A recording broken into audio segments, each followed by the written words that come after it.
Here's some things I think are very helpful for mixing, and they will change your mixes and they cost you nothing.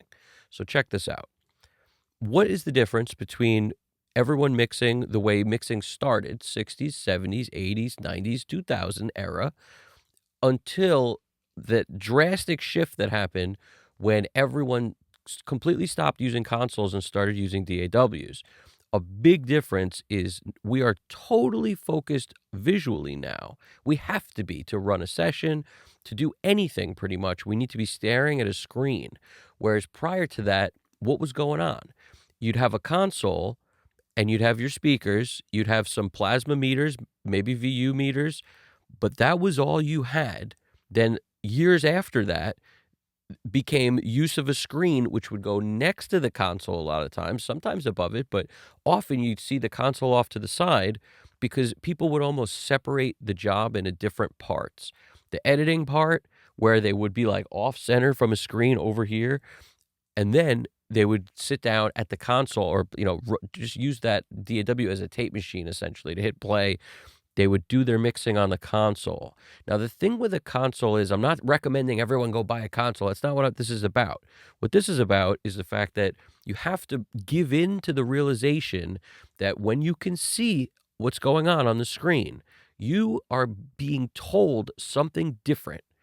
In other words, the information that you're being fed that will cause you to make a decision is different because you can see. In other words, you won't make as much of a boost or as much of a cut. You won't make it in the same place because you're able to see things like maybe where the buildup's happening on the screen. So you're drawn to that. So if you hear something in a certain area and you go to cut there, you're pulled towards what you're seeing. Now, if you did the same thing without being able to see, you would totally be relying on your ears, and it would lead you to do things that might be what you would think opposite maybe of what you're looking at. So it's very interesting to me how guys who didn't come up in the era of relying visually on what's going on, why do their mixes sound so good? Because they're not totally doing what they're seeing. They're doing what they're hearing, which is, in my opinion, a different thing altogether. Now, because we rely on the screen so much today, an easy fix for this, and keep this in mind also, it's not just boosting cutting with EQs and things. It's also like when you use a Pro Q3 and you see what's going on, that's boost cutting with EQ, the issue that happens there. Pro MB, where you see stuff happening, where you see the visual, in my opinion, it's helpful for certain things and very destructive for other things. Don't rely on those tools all the time because they can definitely come back to bite you. But it's also faders. It's like all you could see prior to that was a relationship of faders.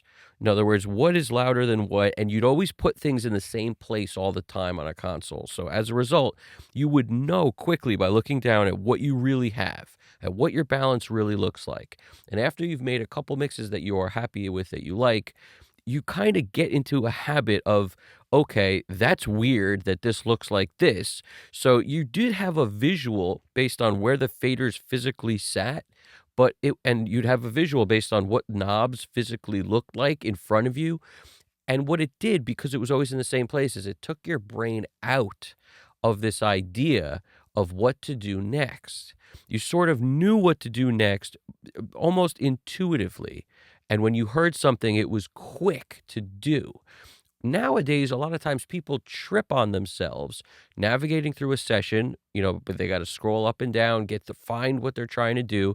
Then it becomes, what do? They go through a list of plugins. Now they're making all these decisions that you wouldn't make if you just reached out and had the thing in front of you that was your tool to deal with it and then dealt with it. It's like the totally different way of thinking. The digital paradigm, like Steve Albini says a lot, is built essentially so that you can audition tons of different things, try tons of things. But as a result, you're living in menus. You're living in this visual world. And as we know, the longer we listen to a song, the more we actually don't know what to do with it. The more we then wind up having to rethink what we're doing. And often it's like we make 3 or 4 edits and we're going in the wrong direction because we're too zoomed in. Whereas the quicker you can work and the more naturally you know where everything is that you're gonna deal with, the easier it is to mix and the more zoomed out you can stay for longer. So you don't wind up having this super zoomed in view, which then makes all your decisions wrong, essentially. Because the more you get numb to the song, the worse your decisions get. We all know that. So when you live in the menus, you're listening to things way more than you should. When you live in the scrolling up and down the session, you're living way more in visual than you are with your ears. Your ears are getting beat up while your eyes are working. And that's not how you get something that you're going to be happy with later, in my opinion. Now, sometimes a visual tool is helpful, like the TC Electronic thing you see on everybody's desk. I have one of those, and I love that thing, but I never stare at it for more than like a second or two at a time, and I try not to keep looking at it. I'm just looking at it when, for certain things, mainly to see levels of how loud or how like where the LUFS level is. I might glance at it to see if I hear a buildup to try and identify where it is, but I'm basically telling you that that's not a good thing. It's only a good thing if you use it sparingly. Like most things in life, if you overdo it, it's going to wind up hurting you. So whatever you're using that you have to stare at, if it gives you a visual cue, I find it to be a negative. So that's why things I like are like the SSL style EQs that don't show you that visual. I really like those. Even on compression, I just want a VU. Most of the time, that's all I need to really hear what I want. I don't want the super detailed visual that I get on a lot of different plugins, okay? Now, let's talk about another thing. I noticed when I used to play live, all the time. Now I play live much less, but it's something I noticed was like from almost the first show I ever played live, I would close my eyes when I would want to hear a little bit better. In other words, like the stimulus, all the faces changing, the lights, whatever it was, would be distracting. And the distraction is enough to take your ears a little out of it compared to if you close your eyes, now your ears, they lean forward. You hear more, essentially. So that idea is something that I impart when I'm mixing a lot because it's so impossible to just get the visual cue out of the picture that a lot of times when you start twisting a knob, you just try this. Just when you start adjusting anything, whether it's faders, or a plugin, close your eyes when you do it because that's the easiest way to not need something special to essentially, black out your screen and only show you the parts you'd want. Like I thought about that for a plugin. I thought, wouldn't it be cool if, but in practice, I can't figure out how it would be implemented in a way that makes sense because we're so focused on needing to see a screen. It's not the same as like having a few markers and knowing where the play button and stop button are. Like it's not the same as being able to jump through a session without looking at a screen for a lot of people. So I don't know how it would work, but idea-wise, picture that it just goes black except for something like the fader and a VU meter, or a plasma meter kind of thing. If all you could see is that every time you clicked your mouse once you got to a certain point in the mix. In other words, obviously you have to load your stuff on, you have to see to do all this stuff. Then maybe you load this plugin or unbypass it, and then what it does is every time you click, essentially, or click in a certain way, like shift click or hold click, something, the freaking thing did it took the screen out and just showed you the parts you would have if it was back in the day with no visual. And what a mix you would make in that case. Such a different mix. So anyway, moving on. Bruce Swedien engineered Thriller, one of the best engineers going, right? I mean, the guy was a talent. Now, his thing also is about the light in the room.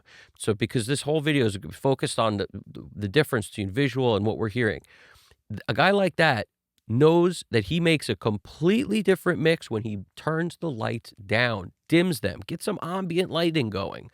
A lot of guys, that's how they have to work to get their mix to be where it is. Like a good sounding mix, maybe you could edit with it in a bright room like you're about to do surgery or, dentistry or something. But once you get to making stuff where you're trying to hear what you just did and feel if it does anything to you emotionally. What makes you think you could do that in a baseball stadium with the lights bright shining at you? Like, get that thing dimmed out, chill with your lighting, make it something where now you can really get into. Now, if you don't have crazy lighting, that's cool. Turn the lights off. Like, you don't have to get nuts with it. You just need to be able to put yourself in a position where you can feel what's coming out of the speakers and not be so distracted with everything in the room or so distracted with the fact that it's bright. Like, try to get into it. So if somebody like Bruce Swedien knows that one of the biggest tips for mixers is work the lights out once you feel like you might have something, start, listen to it that way. And any tweaks you make them like that. See what you're feeling. Once you feel like you got your mix going, do that. I'm not saying you have to mix in the dark the whole time because that's probably not very good for your eyes either. But, in my opinion, taking our visual cues away is very, very, very helpful. It'll make you make a better mix. Absolutely. Just give it a shot. And then you tell me what you think, because things like this help me a lot. And it's so funny how it's counterintuitive. And like I said, that thing on the desk is only helpful if you don't abuse it. If you stare at that thing thinking, okay, I see what this looks like. I'm going to have to, like, there's a hole here. I got to add that. And you're trying to make everything totally level. It's not going to work out for you either. So, there's things that is very helpful for, especially low end in a room that you might not know as well as you want to know, or you might not be able to hear low end as well as you want because you've got speakers that are the size of milk cartons or something like that. Like, if you can hear the low end reproduced accurately, something like that is very helpful to know what's really going on down there. But, barring things like that and barring just like the quick glance or just to know where your loudness is and barring that kind of thing, it's not like that's not a life-changing thing. It's helpful for those things, and it's better to do it that way than to be able to click a plug-in, because then you got to go to the plug-in, you got to scroll, which takes your ears out of it. Every few seconds you can save is keeping your ears a little more intact. So that's where taking breaks is the biggest tip I could give also, and everybody knows that one already, but the visual. Work on less visual. And get in the habit of closing your eyes when you're making your tweaks. It will bring your ears right into the game. And that's what you need. Trust me, that's the most important thing. And a lot of people, visual, like, I'm not going to knock all the visual plugins because sometimes they're okay. Sometimes they're good to have, like, surgical stuff that comes in plugins that look like that. But most of the work I'm doing is done with the old school style stuff that doesn't have those kind of visuals, because I find them destructive for me. They don't work as well as when I don't have it. I'd prefer to just crank things until they sound good or bad. I don't want to know what it looks like. Knowing what it looks like makes it way worse. If people saw what the Pultec looked like, a lot of times they'd be like, what? I would never do that on an EQ7 band or something. Why would I do it? You do it because it sounds good. And it doesn't matter what it looks like. So you guys got this, all right? Questions, comments. I know there are other opinions on this, I'm sure, so throw it in there. But in my opinion, one of the big reasons why I'm stoked for my new kind of workflow style I'm about to start rocking, I'm psyched to compare that to my in-the-box mixes where I'm so focused on the screen, my ability to kind of mix the whole song without looking at a screen. I'm kind of psyched for that. So anyway, we're on our way. Talk to you guys soon. Evan Jaffe, Custom Cut Studios. You guys got this. Take it easy.